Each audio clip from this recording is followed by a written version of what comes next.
Miami could just shoot themselves in their mediocre foot and just continue to be mediocre for the rest of their life because Welcome to the Sports Forecasters Podcast. Thank you for tuning in today. This podcast has been created not to dwell and over-evaluate what has already happened in the sports world, but to predict and to forecast what has yet to come. From game picks to draft picks, and from trades to free agent signings, we will let you know what happens before it happens. Your hosts, Nick and Nate, will evaluate, study, and understand sports patterns, tendencies, and nuances to better prepare you on what to expect. Just like weathermen, but way more accurate. So if you like to pick games or you simply just want to be in the know before anybody else, you are in the right place. Enjoy the show.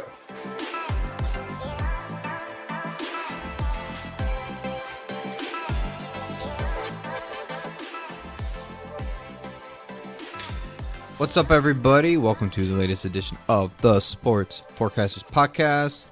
We are your hosts, Nathan and Nick. How's your new year been, Nick? New Year is starting out pretty well. Eagles are soaring high, and I'm always been the pessimist for them, but I think the flight may be short-lived, but we'll see when we get to our picks on that. Black Monday has just occurred, and we have lots of shifts and changes going on in the NFL landscape. So that's where we're going to go into first. We're going to look at the changes, or first we're going to look at the firings, and then we're going to have Nathan project the potential coaches that will take over these teams in the coming months. So let's go ahead and start off with the first firing we heard about. We'll get to Urban and Gruden's teams here in a bit, but we're going to start off with the first firing coming out of week 18 here with Vic Fangio from the Denver Broncos being fired. Nathan, what were your thoughts about Vic being shown the pink slip here? Very predictable. It was one of the ones we predicted last episode. So this guy, I think, probably was there longer than probably what he should have been. And I think Denver needs to kind of go in the offensive direction, in my opinion, at the head coaching position, especially in that division that they play in, very offensive heavy. So, not surprised, and we'll see what happens there. I completely agree. He had tons of talent there, and not to beat too much on it since we hit on the last episode, but you had tons of defensive talent, and offensively, your receivers, tight ends, and running backs were very good. Just quarterback play could never quite get together, and just the seasons always came out underwhelming. And John Elway has shown he's not afraid to move on from people that are not going to produce the caliber that they're hoping for. Hence why they've had so many head coaches since Peyton Manning has retired and so on. So, Nathan, now that we've kind of gave our quick thoughts on the Broncos, who do you think they're going to go with for this next coaching hire? I'm very confident in this pick, and here's why. This is a guy that he had success in Detroit, I felt like, and he was fired there.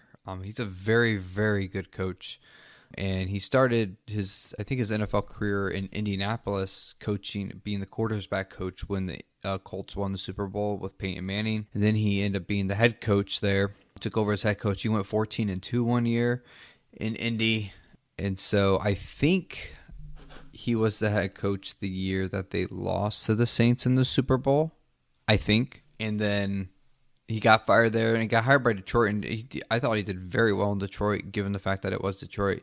But this guy hasn't been coached since then. And with the ties to Peyton Manning and some rumors about Peyton Manning in Denver, and I think this guy really deserves a head coaching job. Jim Caldwell, next head coach at Denver. Plus, I just said they need someone offensive, not defense. They've been doing defense here lately. That's a division that's just such a high-powered offense with these offensive coaches.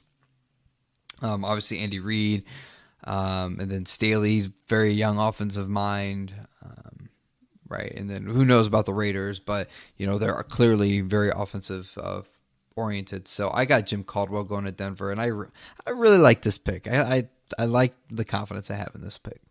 I think Caldwell was shortchanged in what he was able to do. He definitely showed some promise with Detroit. If he gets a chance in Denver, there could be lots of good things that happen there. So excellent job on that.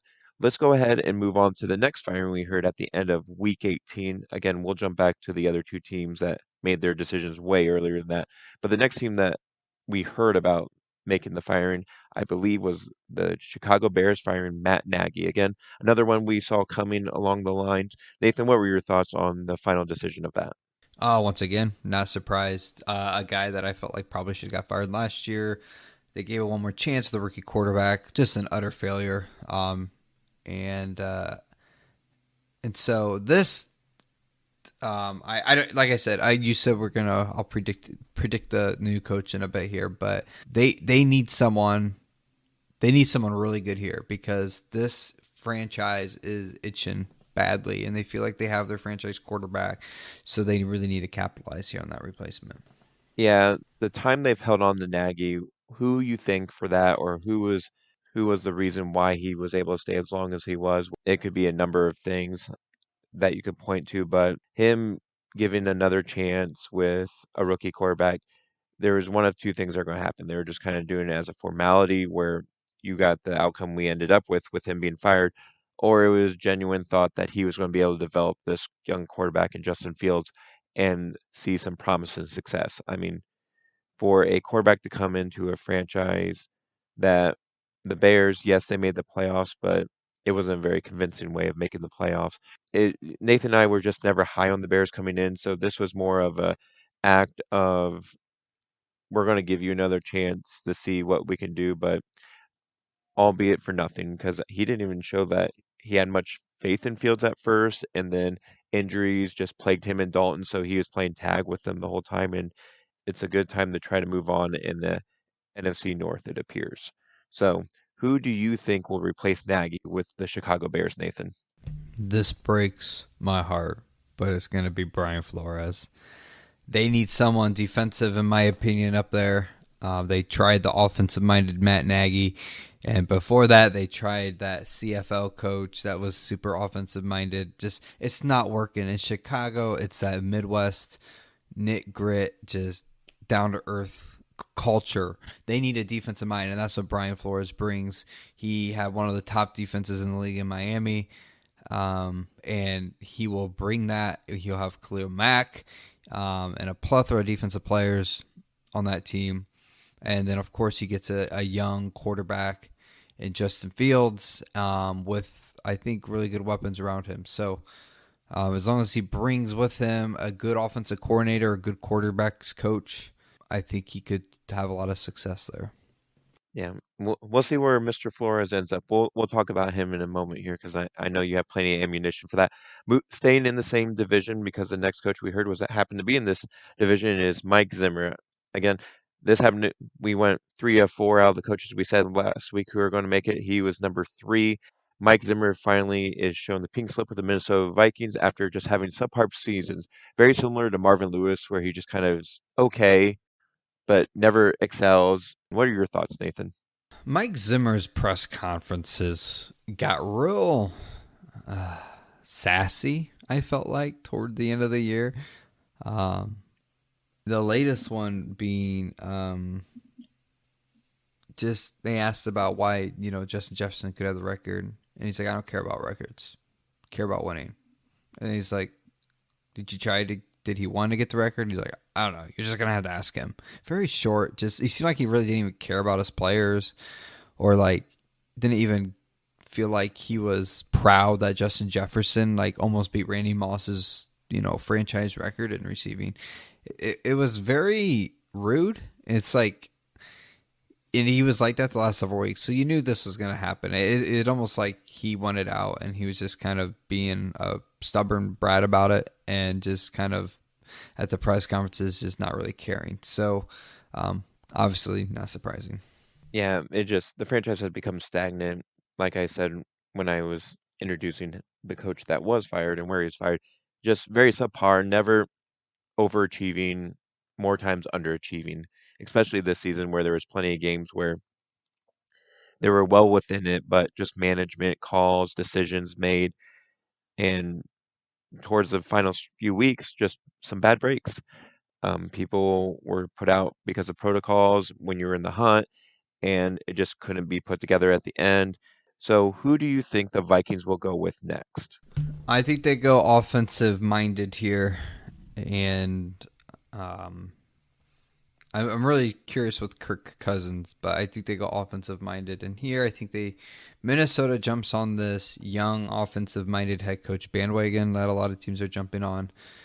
They're going to grab a guy that grew up in the northern parts of the states that's very familiar with that area. A guy that was a backup in the NFL, backup quarterback in the NFL, a guy that went to Boise State as a quarterback.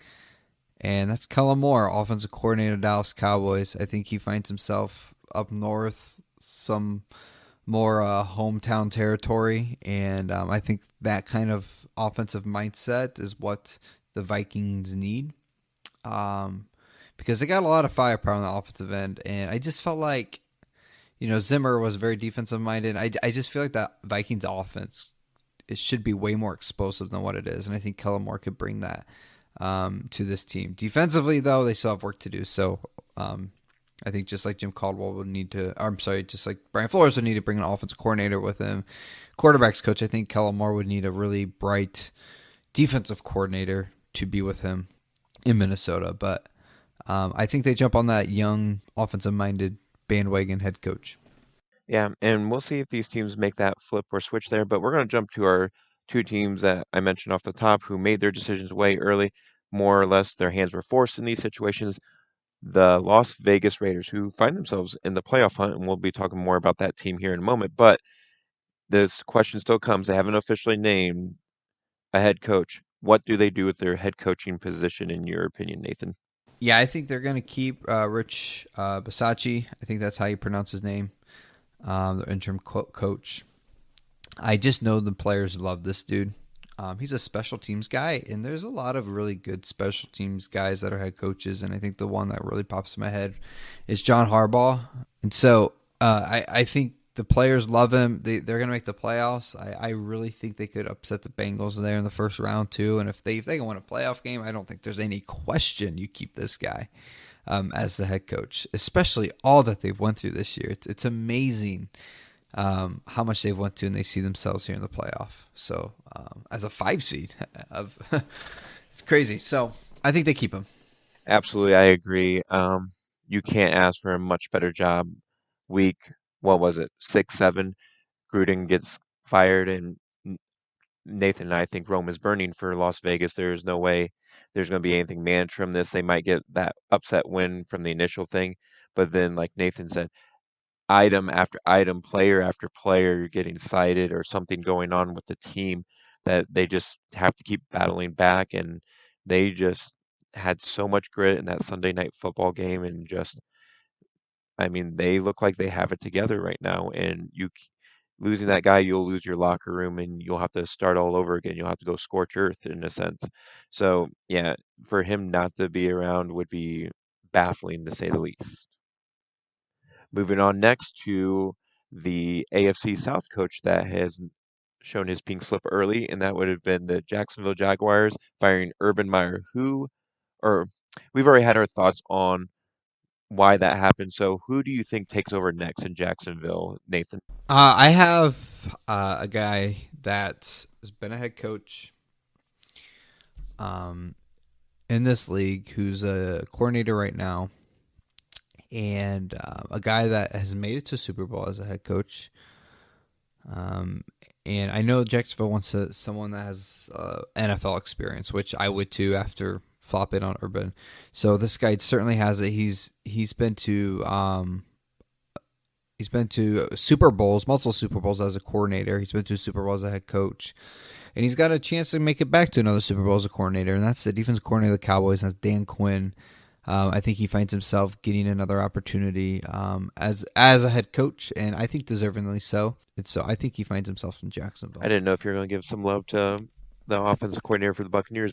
That would be my second choice there, but I'm going Dan Quinn. Yes, and then last but certainly not least, a firing that I called for in the preseason, but it wasn't one of our 4 picks because we're just trying to keep it 4. Surprising that they were saying they're going to keep him, but not surprising they turned the other way and fired Joe Judge in the New York Football Giants. So, what were your thoughts on Judge's firing, Nathan? Yeah, this was like, I was surprised and wasn't surprised. And the only reason I didn't pick him in my preseason was basically because it felt like things I was hearing that they were going to just stick with him and Daniel Jones for one more year. But I think with how poorly they played those last 2 weeks, I think, the ownership was just like, okay, enough's enough. He's out. Even if it's just been 2 seasons, it was just too much and too embarrassing for them.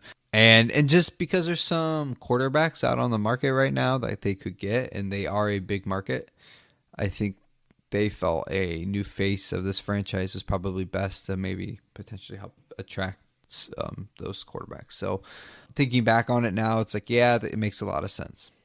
Absolutely. Judge was one I probably felt the strongest in NFC East because that's the division where my favorite team, the Eagles, play in. That was a team I felt like was definitely on the hottest seat coming into the season. Spent a lot of money trying to procure offensive talent to put around Daniel Jones. At times early in the season, they looked like they had moments they put together, but like you said, that last month and a half, it was just abysmal. And that was before Daniel Jones went down. Once he went down, the wheels were off, everything was wrong. It was horrid. So, with that vacancy being, like you said, in a big market, who do the New York Giants look to be their next head coach, Nathan? I think they go offensive minded here. And I really think Daniel Jones is a good quarterback. He reminds me of Ryan Tannehill in so many different ways. And very similar stories actually between those two and how they're drafted and kind of where they're at and how their careers are going. So honestly, I want to get rid of him. I would try to pick up that fifth option, Daniel Jones, and give him with a new coach, see how it works. And an offensive minded coach, with, they really do have a lot of talent there. Wide receiver, they were injured a lot, and I know it's not fair just because Daniel Jones was out the rest of the year and they just kind of flopped. So I really think this is a team that if they get the right chemistry and stay healthy and a good coach, I think could really fight for a wild card seed next year. And I'm going to go with a guy that's been rumored to be a head coach throughout this league for so many years. Part of the Andy Reid tree. That's Eric Bieniemy. Sorry if I don't know how to pronounce his last name there. But it's a guy that we all think is going to get a head coaching job sooner rather than later. And I think he's a guy, and bringing his offensive guru to New York is kind of what they need. Make it a little bit more flashy over there. I was thinking he was going to go to Denver, but I was like, nah, he's not going to stay within the same division. So I think he goes to the NFC and gets his first gig with the Giants. Absolutely. And we'll see how these transpire as the weeks go on, days, weeks, hours, however quick these teams want to move on them, especially when several of these individuals are still in the playoff race as of now, so you have to seek permission and everything like that.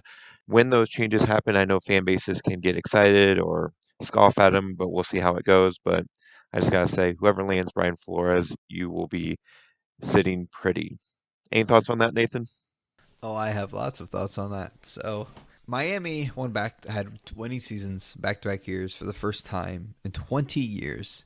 Now, of course, they just fell short of the playoffs those two times, which is obviously very unfortunate. But to overtake a franchise run by probably the worst head coach in the history of football, Adam Gase, to turn it around in a year and go back-to-back winning seasons, is a superb accomplishment. So I don't think anyone can doubt that, including our owner. And I think there's a lot of maybe internal issues going on. And I've heard some reports that back in 2019, when Brian Flores was first hired, his first year, they went 5-11, and Stephen Ross was telling him, the owner was telling him to tank for Joe Burrow towards the end of the year, and Brian Flores basically said, "I will not be tanking." Probably some French in there, and won a game against Cincinnati Bengals towards the end of the year, which basically sealed Cincinnati to get Joe Burrow. But anyways, we had a chance to get other great quarterbacks in that draft that we decided not to get, Justin Herbert. And Brian Flores supposedly, reports say, wanted Justin Herbert over Tua, but was told by people above him, we are getting Tua. And so Brian Flores at Tua. And, obviously we had the whole dilemma with Ryan Fitzpatrick or Tua playing the year before. Worked out pretty well. They went 10-6. Barely missed the playoff, but I think that kind of showed maybe Brian Flores wasn't sold on Tua. But then this year he was their quarterback. He had his ups and downs, but Here's the thing: when you are, let's say, rumored to be traded for the entire first half of the season, and not only traded, but be traded for a guy that has 22 pending lawsuits, that's not going to do very much good to your confidence and to your support and loyalty to that team. So, am I surprised they lost 7 straight games? Absolutely not. And am I surprised that the day after the trade deadline they go 8-1? They win eight of the last 9 games, and the only game they lost was to the number one team in the AFC. No, I'm not surprised because that's the sort of team we all thought we were going to get this year. But because you know this franchise is run by, I don't know, people that don't really care about the well-being of their employees and just basically say you're going to be traded for a criminal, it's probably not a very smart idea. On top of all of this, there's a lot of slack Tua got for not being a team captain, but there was also a report out that said he actually declined the team captain even when he was voted team captain because he thought Deshaun Watson was going to come in and replace him. So that just shows how much that franchise really trusts their employees and really trusts the people that they have. Miami could just shoot themselves in their mediocre foot and just continue to be mediocre for the rest of their life because you just get rid of the wrong guys every stinking year. 3 years ago, you got rid of Ryan Tannehill. What does he do? Oh, he goes to Tennessee as a backup. They start 2-4. He takes over, wins. He goes 8-2 to be a wild card seed and beat the Patriots in the first round. That's year one. Year two, what does he do? Oh, he just wins his division. No big deal. Big deal. Year three, what does he do? Oh, he's the number one seed in the conference. Oh, and by the way, not even with a running back that everyone said, oh, he's the reason why Tennessee is good. Well, he got hurt. He's out for the rest of the year. What does Ryan Tannehill do? Oh, no big deal. Just lead his team to the number one seed in the AFC. So let's get rid of Ryan Tannehill because he's the problem. Nope. Let's get rid of Brian Flores because he's the problem. Let me think. That's probably not a good idea. Brian Flores is the best coach Miami has ever had since Jimmy Johnson. And we just got rid of him, and he's going to go to a team, and he's going to succeed. And we're going to shoot ourselves in the foot, and we're going to be mediocre forever because we have prideful ownership, prideful people who just micromanage this team, who need to stay out of the football business and stick with just the money business of this franchise and let the people that know football coach football and run that football organization. Or we will continue to be mediocre. Our ownership wants the next Dan Marino at quarterback. We're not going to get the next Dan Marino. Okay, that's a once-in-a-lifetime opportunity. You got to be happy with what you have because the grass isn't always greener. Tennessee Titans is happy with what they have, and now they're the number one seed in the AFC. If only we were just like that. Same thing with our coaching. We want the next Don Shula. We want the next Jimmy Johnson. Brian Flores is a fantastic young coach, and we're going to shoot ourselves in the foot, probably like how Cleveland did when they let Bill Belichick go. And then he goes on and runs a fantastic franchise for 20 plus years. So I'm not saying Brian Flores is going to be that good, but he was under the Bill Belichick tree, so you never know. So anyways, I'm livid. I'm mad. And I'm sorry to all my Dolphins fans out there. I know not one of you out there agrees with this firing. I think a lot of us agree that maybe Tua isn't the guy for the next 10 years, but he certainly was our guy this year. And we're pretty upset that this team did not rally around him. Well, this team maybe did, but this ownership team did not. With any company, when your employer doesn't appreciate you, well, let's say your performance probably doesn't meet expectations to them because you have zero motivation to work hard for them. So that's the problem in Miami, and that's why we are the mediocre franchise of the NFL. Nathan and I were talking before recording this episode. This has to be the most universally baffling firing there was. Not one person, Dolphins fan or not, thought that was the right move for them because everyone can see how this franchise is progressing and continually getting better. I mean, Brian Flores, in my opinion, coached the heck out of this team to get them to where they were this season. I mean, like Nathan said, Tua was the quarterback for this season. I don't think he's a long-term quarterback. I don't know how many more seasons they roll with him, depending on what opportunities come about. But you set your franchise back when you cannot manage or work with your coach. And that was one of the reports out there is that the GM and Brian Flores didn't always see eye to eye. And not seeing eye to eye, having differing opinions can actually elevate your franchise and help it out because You don't always have to get along with the people you work with. You just need to understand that you both have the same mindset and work the best with each other. And I just feel like you've said multiple times, like Miami has set themselves back here, and where Brian Flores heads next, there is a high probability that franchise is going to be on the road to success. Absolutely. It's just frustrating because I felt like I was the only one supporting Ryan Tannehill all this time, and I was thinking this is Adam Gase. This is an awful franchise, and I'm doing this for Daniel Jones right now. I think Daniel Jones can be like a Ryan Tannehill if put in the right situation. But we all want to just blame Daniel Jones. We all want to blame Ryan Tannehill. But I think Miami kind of realized that in the next couple of years. It's like, wait, maybe Ryan Tannehill wasn't the problem. And I'm sitting here, I told you so. I wish we had him. So Miami, in that 7-game skid to start the season, when they went 1-7, 3 of those 7 games they lost by a last-second field goal. Daniel Jones is, in my opinion, a lot like Ryan Tannehill. I think he's just in a terrible situation, and New York might let him go and find himself as a backup quarterback somewhere who might eventually take over and do very well if he's in the right situation. Like, I feel like I could see that path for Daniel Jones, and I just always supported Ryan Tannehill. I'm not a guy that likes to buy NFL jerseys, but I was yay close to buying Ryan Tannehill jersey because I really thought he was a really good football player and be there for a very long time. Now I need to buy one for Tennessee because he's a really good football player and he's going to be in Tennessee for a very long time. So it's just very frustrating to me. And we lost 3 games this year on a last-second field goal. 3 games. We finished the season 9-8. If we win those games, we're 12-5. What does 12-5 get you? The number 1 seed in the AFC. Now, of course, I know other teams probably lost a few games by last-second field goals. So if they won those instead of lost those, the situation could be different. I'm just speaking for Miami. But I guarantee you one thing. If Tua had the C on his chest, was voted team captain, didn't feel threatened that Deshaun Watson was going to take him over. We had a team that supported him and loved him and cared for him. And even though we didn't know what the future held, but we just knew he was our quarterback this year, they would have won those 3 games. They would have done way better in that 7-game skid because they lost to Atlanta, they lost to Jacksonville. Like, come on. Like, they're better than those teams. But because of the noise, because of everything happening, they lost to them.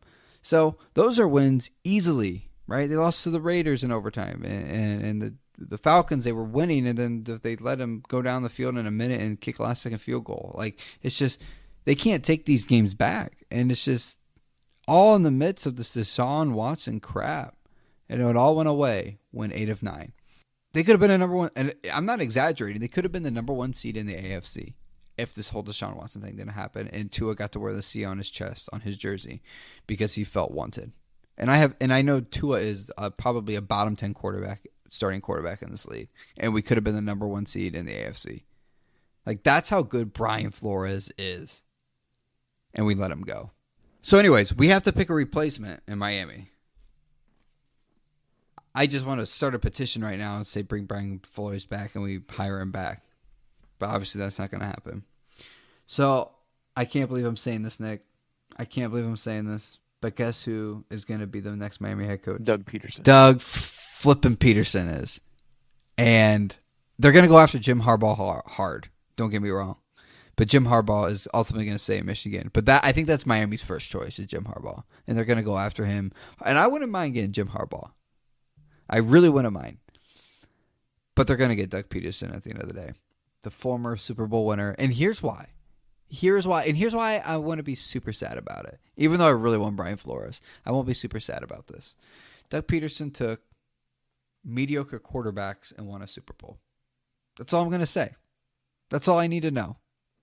He's the perfect job for Miami right now. If you can take mediocre quarterbacks, if you can take a backup quarterback and win a Super Bowl, okay, I think I want you in Miami. So that's all we need. Doug Peterson, come on to Miami. I will say he did turn out pretty well the first few seasons. That last one, a lot of contention, to say the least, but hopefully that works out for you if that's the way they end up going.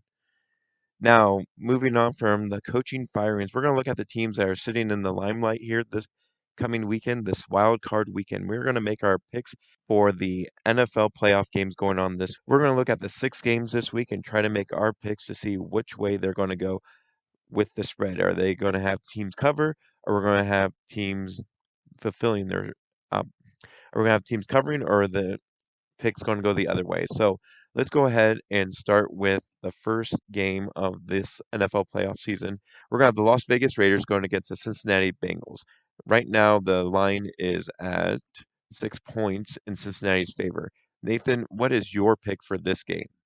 Yeah, I got this one at 5.5, but 6 is even better because I'm picking the Raiders plus 6 here. I think they have a shot to win this game. I really really do. I think this is going to be a battle. This is going to be a dogfight. Since I know Cincinnati looked hot there at the end, but that's they're hot and then they're cold, and I feel like they're on a little high right now. I think that could hurt them to be honest. So Raiders, they have a chip on their shoulder. They know they shouldn't be here. They know this season should have been a waste. They know they should have probably finished 4-13, but they're here. And Cincinnati, I think, is a little full of themselves a little bit, and I think they're going to get humbled. Probably who will get Coach of the Year is going to get outcoached by an interim special teams coach, which is going to be laughable. I think Raiders could win this game. I honestly have Raiders winning 25-23. So I'm going to pick Raiders plus 6.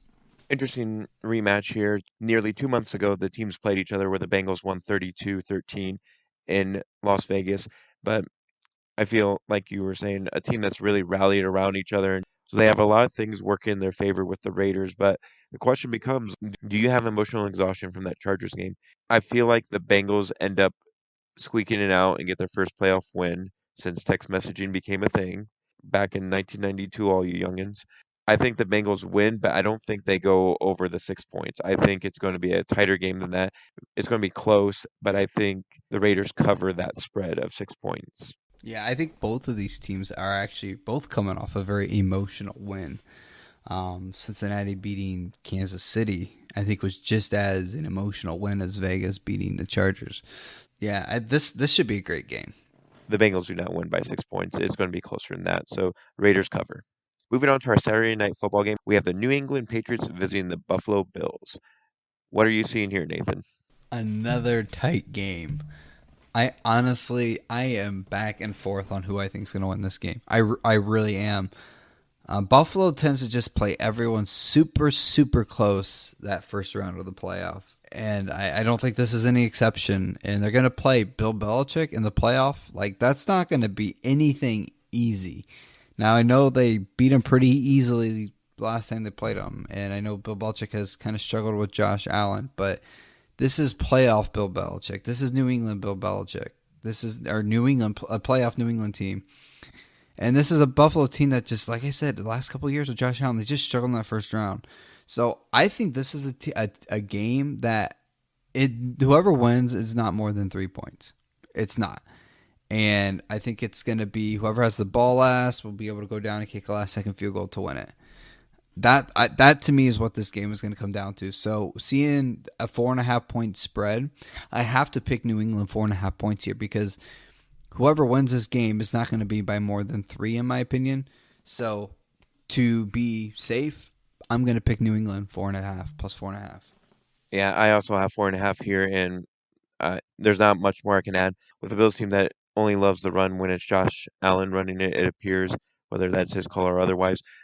This game is going to be tight knit. It's going to be cold. And that plays more so to the style of ball that New England wants to play. They want to play that gritty, grind, just bruiser type of football game where the Bills want to be high flying and cold weather doesn't always lend itself to that.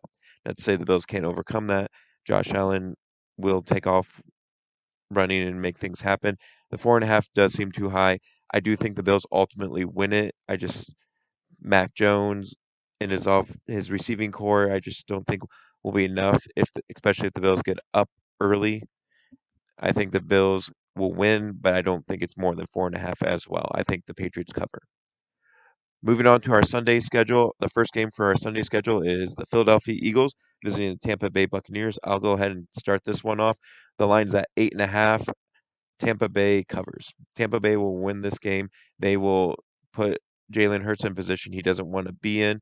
They will pass early, get up early, where the Eagles' offensive strength and running will not be well suited because the Bucks know that's what they want to do. They don't want to pass, so the Bucks will do everything they can early on, shut that down, and then get up big time. So I do believe that the Buccaneers end up covering that 8.5 and winning that. What are you seeing, Nathan? Yeah, I agree here. But here's the thing, though: Tom Brady against NFC East in his playoff career is not very good. He's 1-3. Obviously, the 3 losses of Super Bowls, but just so you know, they barely beat Washington that first round last year, and that was the closest game they played that entire playoff, including the Super Bowl. Was the 7-9 or whatever they were? Uh, so yeah, 7-9 Washington football team, losing record that won that division, and they struggled with him. So there's something with Tom Brady and NFC East teams. Like I don't know what it is, but it clearly he's historically has struggled with. So Philadelphia, NFC East is a little concerning, but here's the problem. Philadelphia really showed who they really were last week against Dallas. Yikes. And this is the first time Tom Brady gets to play the NFC East team at home. All these other times were either at a neutral field or on the road. So I think he doesn't have his struggles here. I think Tampa Bay handles this game easily, 34-17. Tampa Bay covers the 8.5 points. Just a side note, not the right their eulogy or whatever, but Philadelphia definitely overachieved this season. They have done great knowing who they are, sticking to that identity. Just I don't think there's enough pieces there to be a great playoff team. You did a great job of making the playoffs, but unfortunately, I think the ride stops here. Last week, didn't play many of your starters, but I don't know that that changes the outcome very much. Moving on to the other NFC East team that made it is the Dallas Cowboys hosting the San Francisco 49ers. The line is at 3 points. Man, this game is going to be a very good game, which, I mean, when you go into playoff games, you're typically looking at them going, ho hum, this is not going to be good at all. But this one could be the game of the weekend. San Francisco riding just been putting together, overcoming whether they have Trey Lance or Jimmy Garoppolo, and just playing great football around all sides of the ball. Look well put together. They're not super high flying, but they're not putting themselves in terrible positions either. This game could go either way. I'm feeling strong about the Niners upsetting the Cowboys just because the Cowboys have this history of underachieving in big moments. And when your head coach is Mike McCarthy, you don't invoke a lot of confidence in me because you don't have an Aaron Rodgers. Dak Prescott isn't bad, but he's no Aaron Rodgers. So I have San Francisco covering whatever the spread is, 3.5, 3. I'm seeing 3 here. San Francisco covers, and they could I feel like they would be, if I had a money line, they would be the one I feel the strongest about. What are you seeing, Nathan? I know this is everyone's upset pick, and honestly, I probably would be on that bandwagon because the 2 teams I said, oh, they're probably going to lose in the first round, Arizona and Dallas. But I thought about this a little bit more. I am not sold on San Francisco. I'm not. I know a lot of people are. I just feel like this is going to be a very anticlimactic game. I really think Dallas is going to beat them up. I really do. And I don't think San Francisco is that good of a team. I think they just kind of got hot there at the end to kind of just sneak on in. But I think we're going to get a San Francisco team that we've kind of been used to seeing at the beginning of the season. I know Jimmy's been playing well. I know in Trey Lance, when he's come in, he's been, carrying the load. But this Dallas team, you've got your good points about Mike McCarthy, but I think they have a top 3 offensive coordinator and a top 3 defensive coordinator in the league. And Dan Quinn and Kellen Moore, who I've predicted both will be getting head coaching jobs next year.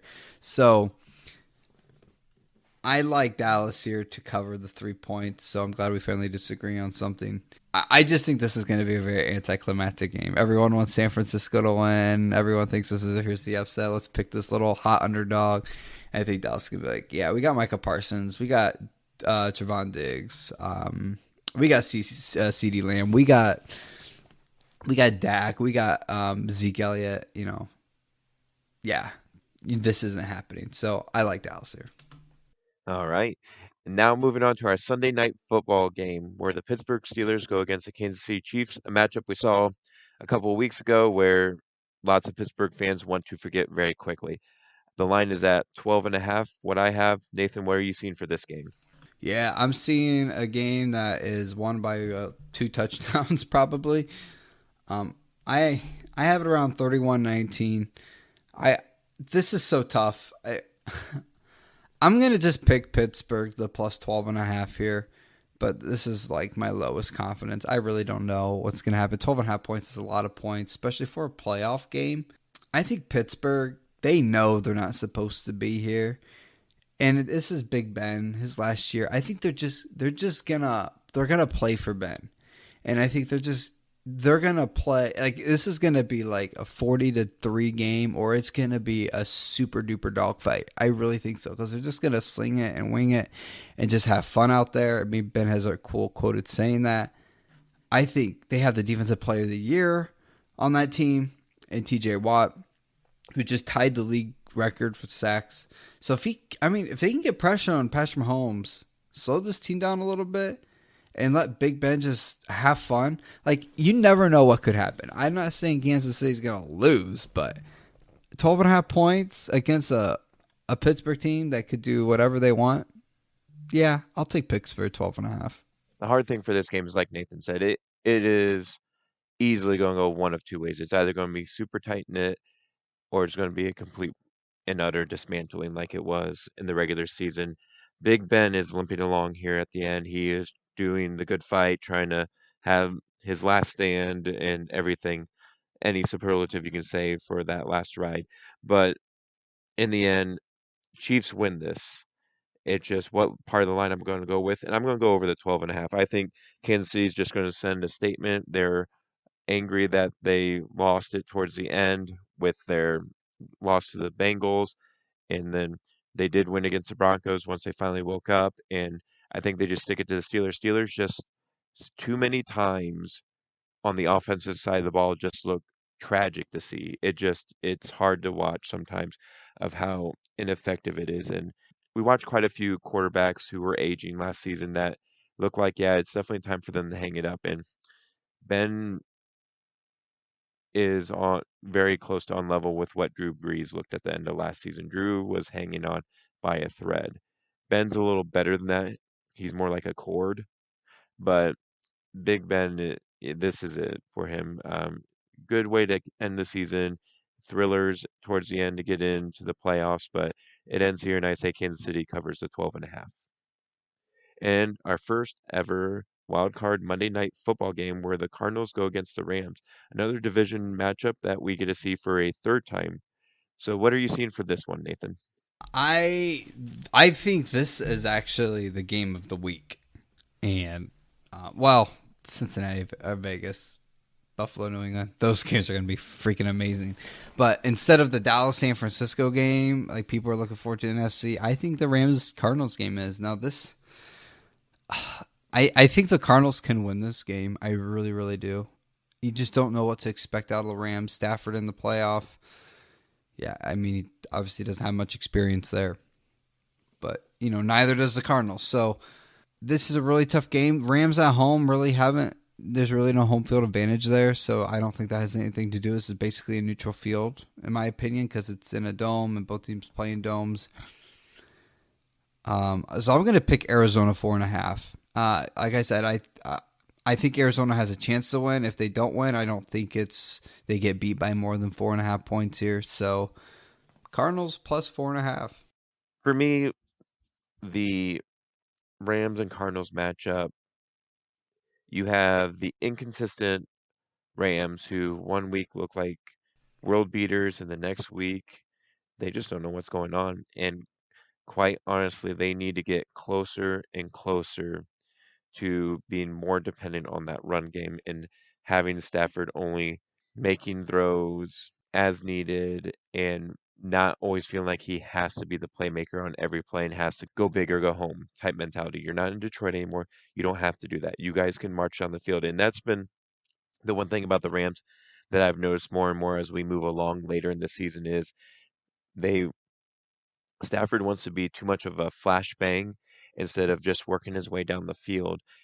And when that happens, that's where you get the high turnovers, and that's where they're in holes and they have to scrape themselves out of it. And more times than not, they're not coming on the right side of that. So Stafford needs to take a deep breath, just take what the defense is giving you. You have so much talent. You can succeed. You can move on. And I think the Rams are going to win. I feel like they've had better outcomes than the Cardinals have as of late. It looks like Hopkins is not going to come back. Kyler just looks like he's pressing far too much and not diagnosing the field very well. He lost against the Seahawks, who is easily the worst team in that division. Not to say they're a joke, but they're the worst team in the division. So you're coming off bad momentum. Yes, I know the Rams lost to San Francisco, but that's always a tough matchup, no matter where either team's ranked. It's all about pride and everything like that. And generally speaking, when the Rams have lost, they come out firing and looking really good. So I'm going to bank on that. I'm going to say the Rams win. However, I do not think they're going to go over the 4.5. I think Cardinals do cover the 4.5 in the end in that one. And those are our wild card picks for this weekend. With 6 games going on, there's going to be plenty of action going on. Easy to say that Cardinals and Rams will be the game of that night. But we'll see how the games turn out and which one was our favorite one. We'll kind of talk about that in the next episode.